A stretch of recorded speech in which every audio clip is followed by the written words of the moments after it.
Welcome to DC Doom, where I watch every single movie from DC, every single television series based on DC characters.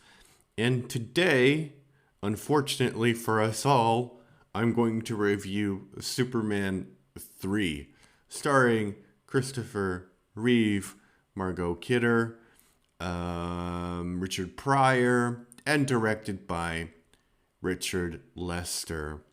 Now, Richard Lester, he directed the Superman 2, which I also didn't like, but I think watching the whole franchise, I realized something quite disappointing, which is in my opinion the first major Superman franchise ever to be filmed does not understand Superman's character at all. So in the second one, he brainwashes Lois, and he does that because his holographic mom told him that he can't be with a human. So in the third one, he decides that he's gonna be with his like high school sweetheart, Lana Lang, and that's just a really weird progression of the story because Lana Lang is important, but she's the one that got away for Clark. If you want to know what I mean, go watch Smallville. But Lois is the person he's supposed to be with. And the reason they changed her role, she has a really small role, Lois Lane does in this movie. So the reason they changed it was twofold.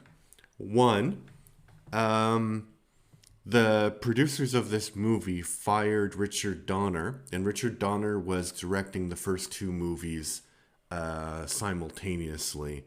So they fired him from the second one, and they hired Richard Lester. And apparently, Gene Hackman, who played Lex Luthor, and Margot Kidder did not like this treatment of Richard Donner. And as punishment, the producers reduced the role of Lois Lane. And they said that the story had been played out. But the best part about this franchise is the relationship between Clark and Lois. That's the best part about this. There's other good things about the franchise, but to cut that out because you're pissed off because of political reasons, it doesn't make any sense. Yeah, and they said it was overplayed. Yeah, as I said, it just doesn't make any sense. And to show you what a train wreck garbage fire of a movie this is, Richard Pryor was on the Tonight Show and he said something like, I love the first two Superman movies. I would love to be in the sequel. And so they just offered him a major part in this movie. And I don't think that Richard Pryor does the job badly or anything.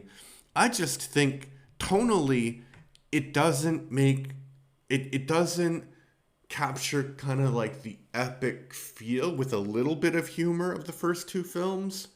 It just goes straight to slapstick. And in fact, the whole like maybe 5 minute opening sequence of the movie. So in the first movie, we had this like backstory with Marlon Brando about Krypton. It's very epic and stuff. The second movie, it starts a little less strongly by having a 5 minute recap of the first movie. And this movie is just basically a woman walks along and then she causes chaos. There's all of these slapstick things that are happening in Metropolis. And I thought maybe that the whole point of this slapstick thing was that, they were going to say that the woman is somewhat bad luck and Superman has to fight against bad luck and it's magic and that's one of Superman's weaknesses, which would be acceptable maybe, but it doesn't actually pay off. That's not really connected to the movie whatsoever. And then there are like really wild and crazy things like Richard Pryor, like so well, let me get to the plot and then I will complain about some more specific things. So basically, what happens is Richard Pryor, he needs a job. He is really bad at everything. One day he does a computer course and he discovers he's really, really good at it. There's no explanation as to why he's really good at this computer.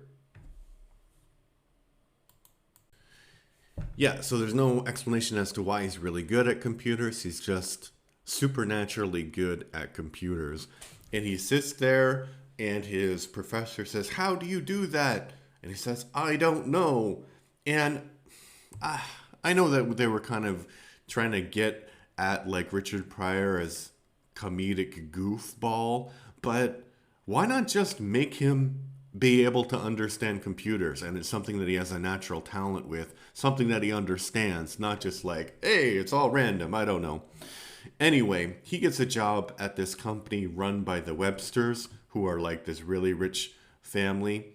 And he discovers, which is weird because he's an adult man who's almost 40 years old, I guess, that taxes exist and that the company is taking like a fraction of a cent from every employee and not giving it to the government because that wouldn't be worthwhile, and they're not actually keeping it. So he writes a program to get all of the money to himself. He steals $89,000 from his employers and goes to work the next day. Like, what? Why would you do that? That doesn't make any sense. Anyway, the Websters figure out what he's doing, and they want to use his computer skills for nefarious purposes, and they basically cause a weather disaster in Colombia because they want to corner the market in coffee. Meanwhile, back in Superman land and Clark land, Clark has this great idea of writing a story about how small towns have changed, and his editor in Metropolis thinks that this is a great idea. So he goes, and you think maybe like Lois is going to go with him, but no, she's off vacation. She literally has like 2 lines in this movie. It's so bad. And it's really bad that, you know, when they're actually interacting, they still have the clash and the charisma and everything, but it's basically like the movie's like, yeah, it's over. But we know deep in our hearts that that's not really over. That's the great love of each other's lives. But anyway, he goes back to Smallville, and there's another like really confusing scene where there's this kind of like chemical that could destroy the East Coast. That doesn't really pay off at all, but he is standing in the fire and he's got frozen breath. That's one of his powers.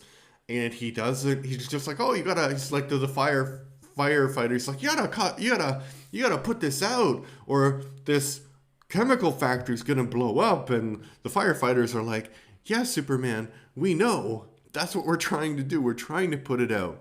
But then somebody gets a great idea that there's a lake nearby, but there's not like a pipe that's far away. So he goes to the lake, he freezes some of the water from the lake, he picks it up, and then he drops it on the fire. But why didn't he think about that before? This is a Superman that is very without any sort of motivation or, I don't know, ambition or moxie. I don't know how to say it, but he's just he's very passive in this movie. So anyway, Superman, he ruins the plot to destroy the Colombian coffee harvest, and the Websters, it's like a brother and sister, they don't like that, so they figure out kryptonite again, and they have Richard Pryor's character, forgot what the name of that character is, not a great character. Anyway, they have him synthesize the kryptonite. But before this happens, there's a sequence where they have a little ski thing on top of their skyscraper for some reason. And Richard Pryor's character, he slowly goes down the ski slope up the kind of ramp, and there's a ramp there for whatever reason, and he goes off of the building, which, as I said before, is a skyscraper. He skis down the side of the building, like bumps off of something, and then lands without dying on the ground. And that is the point where this franchise jumps the shark, I think. Like, you can't really come back from that. Like, after I saw that, I was like, I don't really care what happens in this movie because that's just so stupid. I know you put it in for the chucks and the giggles, as it were, but it's not great. And the movie, unfortunately, continues, and they create this synthetic kryptonite, and they give it, so Richard Pryor's character pretends to be this general, because there's another plot where the Smallville gives like a parade for Superman, and Superman attends because he wants to be with Lana Lang now.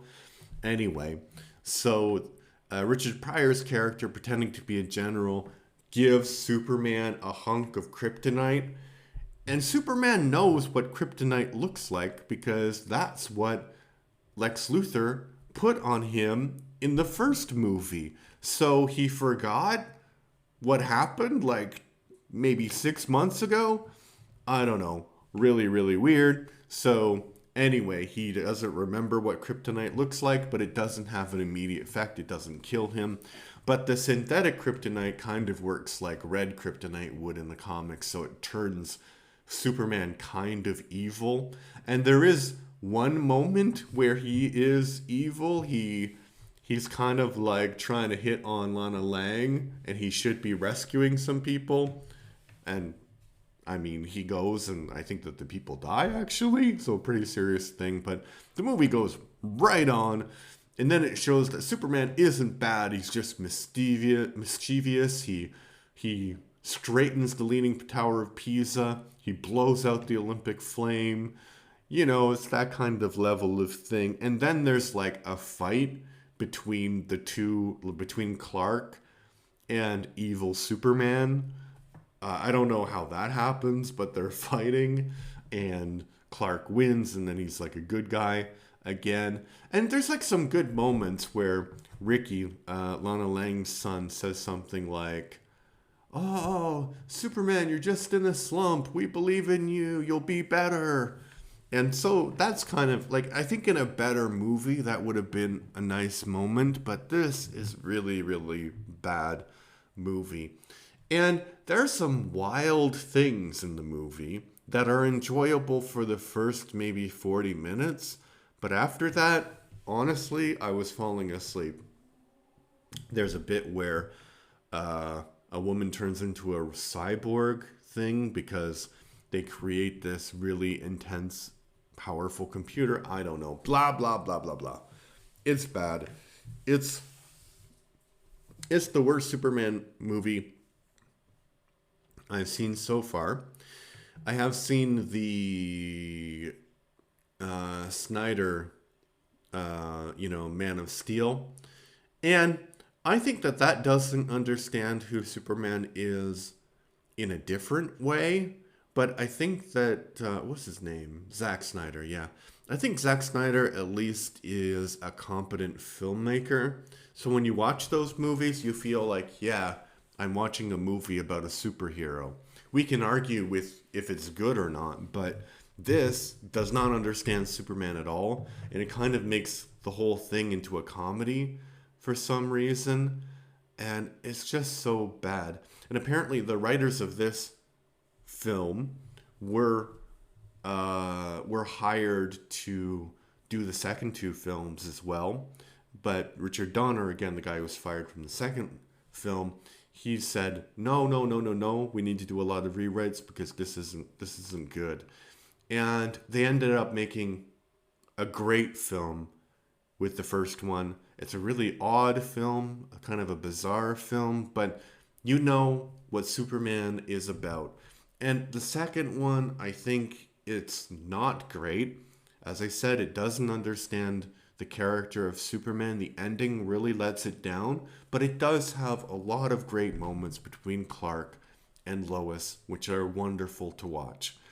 This film, I really find it hard to say anything positive about it. You know, the only positive is that Richard Pryor does a good job, but Richard Pryor shouldn't be in the movie. So yeah, what did you think about the movie? I'm trying to get to be the most prolific reviewer of all time, so I review a lot of different things. I'm trying to get to 20 subscribers by the end of June. Currently, we're at 15, so if you like what I do, please subscribe to the channel, leave a comment, all of that stuff. All right, thanks. Bye-bye.